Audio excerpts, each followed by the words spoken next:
Welcome back, boxing fans, to another great show with Sean on Boxing. So today I watched a video that was completely ridiculous. Ridiculous. Because it basically contradicts so much that this individual previously has stated. This guy came out, as would be expected. There's a huge group of people that consistently come out and cap for Tank Davis and act like people saying, well, Tank Davis has never unified titles, as a way to discredit him, talking about how he's not fighting the best fighters in his weight division, right? This guy comes out and says, being unified doesn't really mean anything. It's not that important. Now just let that resonate with you for a minute. So unifying titles, being a unified champion, ultimately an undisputed champion, doesn't mean anything. So this is all said why? So that we could fanboy defend Tank Davis, right? You've never heard this kind of statement ever before, except this is the extent people will go to try to justify and fanboy for Tank Davis's lack of resume and lack of accomplishments. This guy also went on to say Tank Davis is a three-weight world champion. Anyone that follows boxing knows Tank Davis is definitely not a three-weight world champion. He is a two-weight world champion. 130, 135, and he literally was just elevated by the WBA to become the super champion at 135. Prior to that, he was just a regular champion. He was just a lonely one-weight world champion.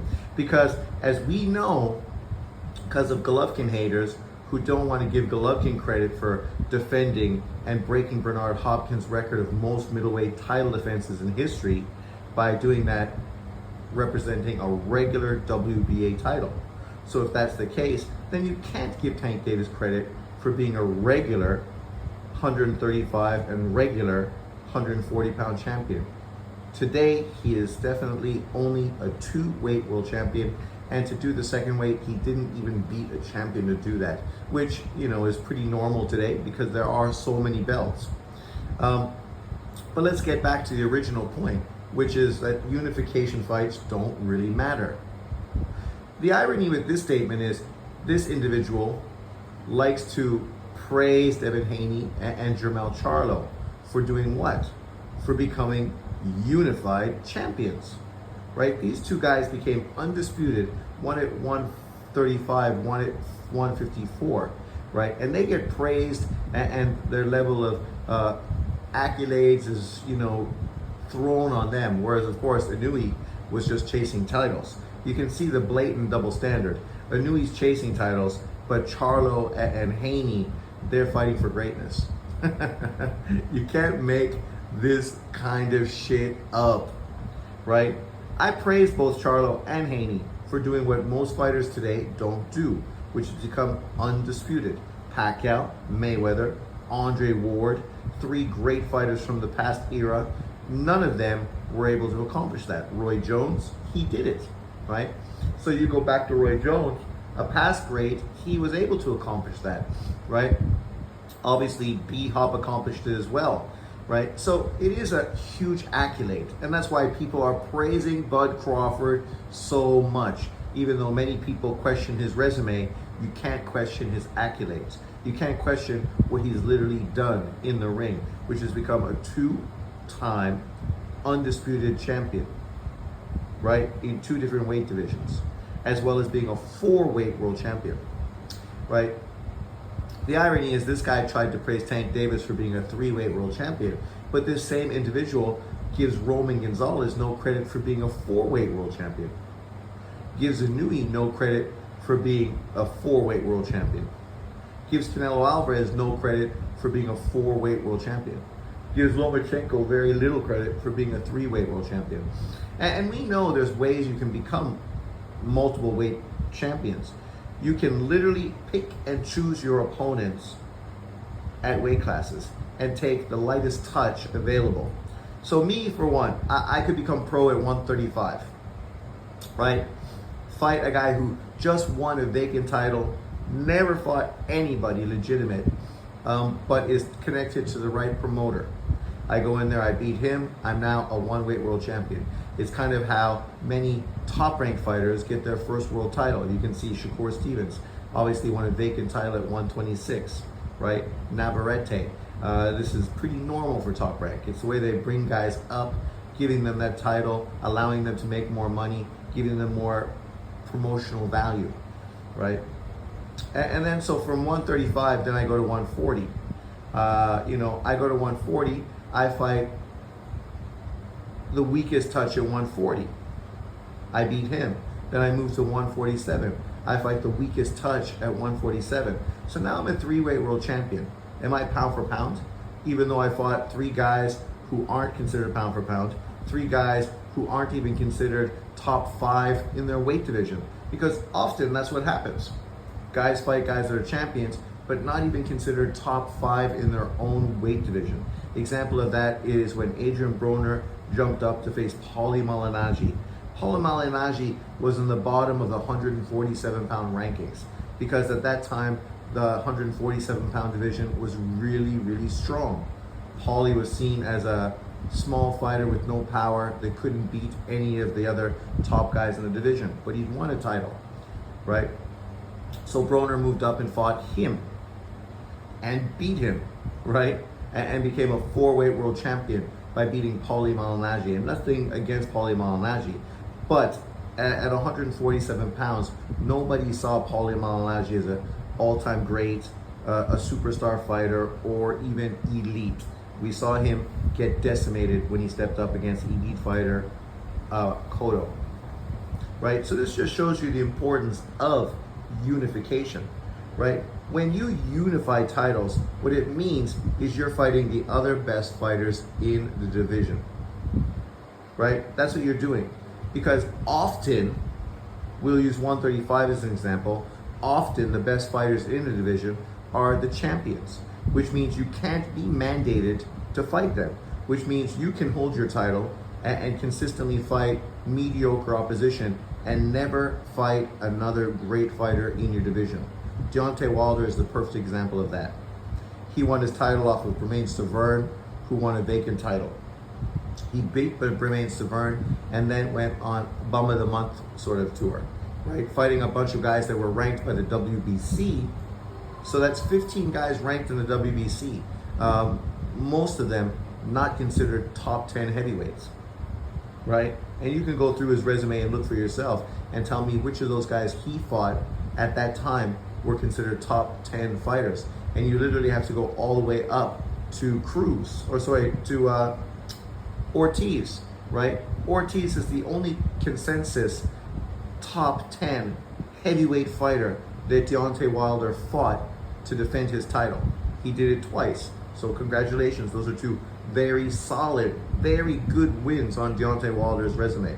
So out of his 8 title defenses, you have 2 strong title defenses and 8 cherry-pick fights just to collect money in your belt, and you know, that's it, nothing more. But then you're gonna act like title defenses mean something? Well, it does mean something depending on who you're fighting. Otherwise, you're just getting paid, and that's it, right? Now we get back to Tank Davis, and this is a guy that was a champion at 130 pounds, when obviously Vasily Lomachenko, Miguel Berchelt, that other guy, I can't remember his name, I think he's from Panama, lost to Machado. I don't know why I can remember Machado's name, but I can't remember him. And then of course Tank Davis, who beat Petraza. Petraza obviously was a good fighter, but out of those top 4 fighters, was Petraza even considered the best fighter in the division? Was he better than the guy Machado beat? Was he better than Berchelt? Was he better than Lomachenko? Nobody had him above Berchelt. Nobody had him above Lomachenko. So you would say he is the second worst, or potentially the worst champion in that weight division, right? I would put him above the guy Machado won. So I would say, he was behind Berchelt and Lomachenko, which is no disrespect. It just shows you the depth and the strength of the champions in that division. Tank Davis and his team went after one of the weakest champions in the division. Understandably so. He's a young kid. They're trying to give him a title to build him up and promote him. But after beating him, being a champion, now he was in a position where he could actually make more money to unify titles against the other champions. Yet he never fought Berchelt. He never fought Lomachenko. He blatantly went out, him and his team, and said that they're going to duck Lomachenko and age him out. They said that. You can go look at the interview. It's on YouTube. Then, of course, Lomachenko moved up. You got a new champion in that division. And then, Tevin Farmer became a champion. I can't remember exactly all the guys that went through. But there was numerous fighters that Tank Davis could have fought in unification fights during his tenure at 130 pounds, right? Yet he fought none of them. He consistently brought up fighters from 122 and 126 that were all smaller fighters, some coming off of losses, all part of the PBC. So that's where he gets criticism, because he wasn't fighting the best fighters in his weight class, right? So he chose to jump up 2 weight divisions to take on Mario Barrios. Mario Barrios, who was a regular champion. He wasn't even a legitimate champion. During that time, you had Ramirez, Prograis, Taylor, right? I can't remember the other outlier. I think it was Burchek, right? Obviously, 3 of those fighters became part of the World Boxing Super Series. Ramirez was the outlier, part of Top Rank. When Tank Davis moved up to that weight division, he didn't try to take on one of the guys who ended up unifying titles. Obviously, Ramirez and Taylor unified titles. This was one of the reasons why they were praised, both of them, because obviously Ramirez beat what's his face, the tall, long guy. I can't remember his name. Who was with Matchroom, knocked him out with a sensational knockout, and obviously Taylor beat Prograis. So these 2 guys had done what real fighters do, unified, and they were praised because of that. Tank Davis moved up to that weight to take on Mario Barrios. And sure, it's fine if you want to move up to a weight, beat a guy like Mario Barrios, which is no different than that guy that Canelo Alvarez moved up to 168 to beat, Rocky Fielding. Yet Rocky Fielding was criticized, Canelo was criticized for fighting Rocky Fielding. Tank Davis was praised for fighting Mario Barrios, except they're exactly the same thing. 2 fighters that weren't considered close to being the best in the division, held regular titles, not legitimate belts. That's what both of them did. The difference is Canelo did it to get his feet in the water so that he could get sort of comfortable with that weight class, right? And then obviously continued to fight at 168, even went up 1 fight to 175. Whereas, of course, what Tank Davis did was win that title and then move down to fight somebody at 130 who'd never beat anyone legitimate at 130, to then move to 135 to win another regular title against an old ass fucking Yuriokis Gamboa, a guy who hadn't been relevant for 8 years since he got knocked out by Bud Crawford in a world title fight. Since that time, he'd never fought for a world title. He wasn't even ranked by the other sanctioning bodies at that time. But yet that's who Tank Davis took on. So he never tried to unify or fight any legitimate fighters at 140. He moved to 135, and as of today, he still hasn't fought any world champions at 135 pounds, right? So you do the math. He hasn't fought any world champions at 135. He didn't fight any world champions at 140 because Barrios was a regular champion. He fought a couple champions, literally 2, Petraza and Leo Santa Cruz at 130, which is why he's praised for what he did at 130, yet never unifying at 130, 135, or 140. Yet I saw Knockout Boxing yesterday put on a 3-hour live trying to justify Tank Davis as a Hall of Famer. A Hall of Famer. I mean, it's cool you like Tank Davis. I like Tank Davis. Tank Davis is one of the most exciting fighters in boxing today. I look forward to his fights. The problem is, why are we holding him to a lower standard of criticism than other fighters, right? Canelo got to fight only the best guy, that one guy, or else he gets criticized and ripped. But Canelo doesn't have to do that. I mean, Tank doesn't have to do that, right? You know, Inui got to move up to his 8th weight division to take on Tank Davis. But Tank Davis doesn't have to move up to 140, a division he already fought at, right? The double standard is clear and obvious. People wanting him to unify is because currently at 135 pounds, the 2 best fighters in the division are both champions. If he doesn't unify, that means he's never going to fight the best fighters in his weight class, right?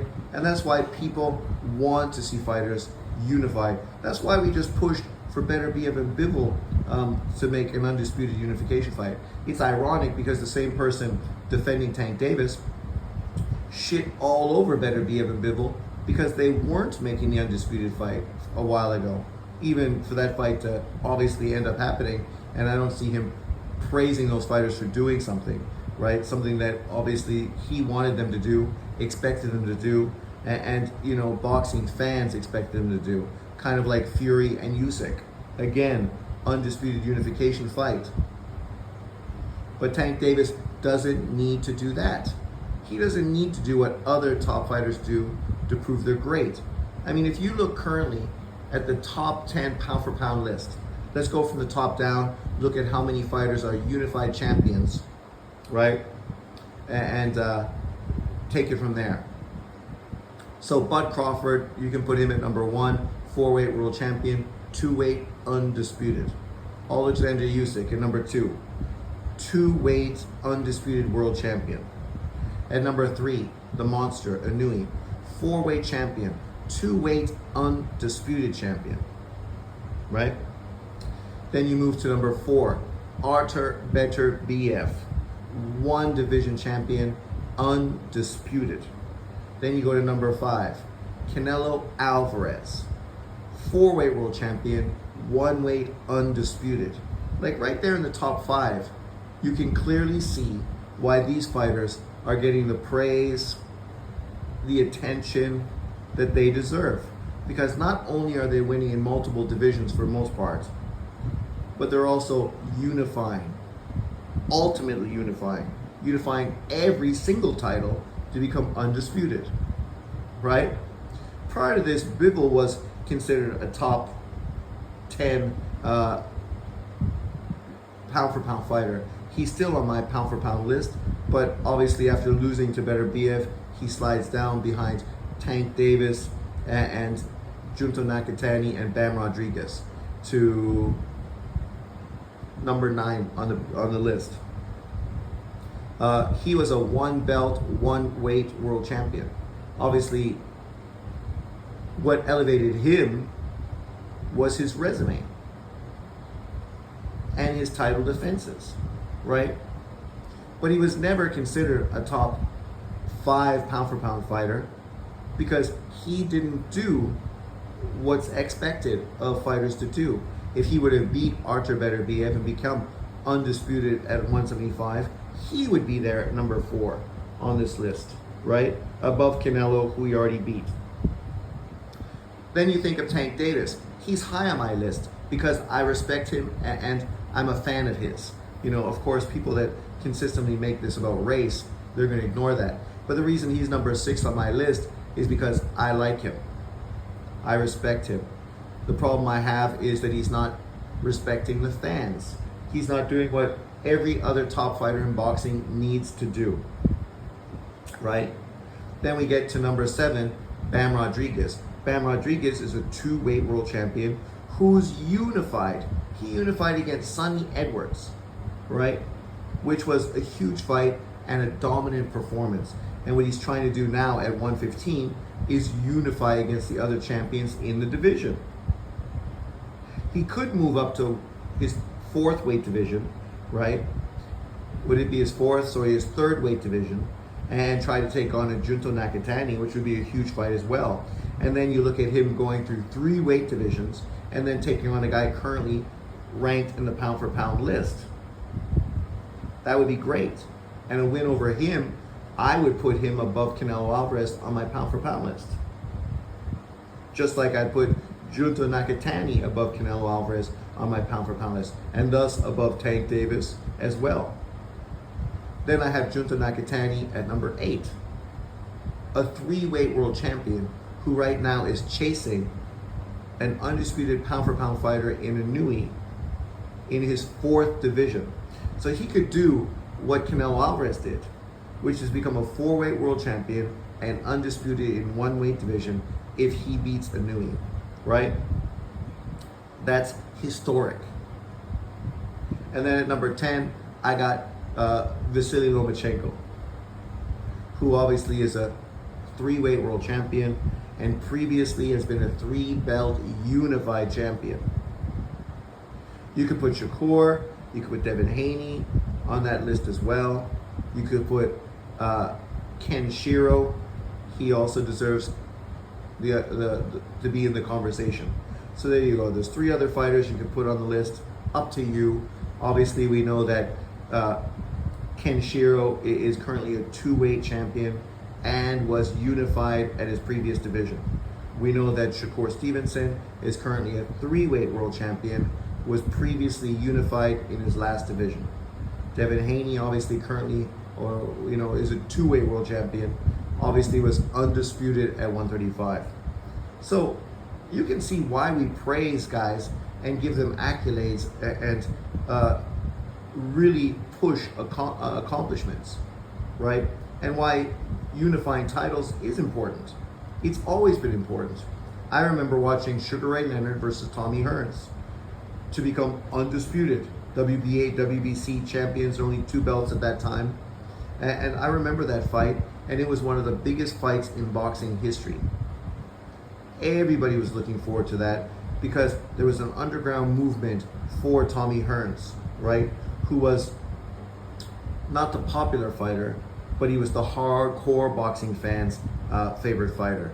And then of course you had Leonard, the gold medal 1976 Olympian, the face of boxing, the big smile, the Magic Johnson of professional boxing, doing commercials left, right, and center. He was who everybody that was casual liked. And obviously there was far more casual fans at that time than there were hardcore, right? Leonard built his whole accolade by beating Tommy Hearns in that fight, by doing what proved he wasn't just a casual fan favorite, but he was the best fighter in the division by beating Tommy Hearns, right? Unifications are important. They're necessary. That's why we praise the guys that do it. That's why we build up the fights. That's what we've just done recently, obviously at heavyweight and light heavyweight. So saying that Tank Davis doesn't need to unify, because that doesn't prove anything, proves that you don't hold Tank Davis to the same standard of criticism you do every fighter in the sport of boxing. But let me know what you think about this narrative. Leave your comments below. Thanks for watching. Peace out.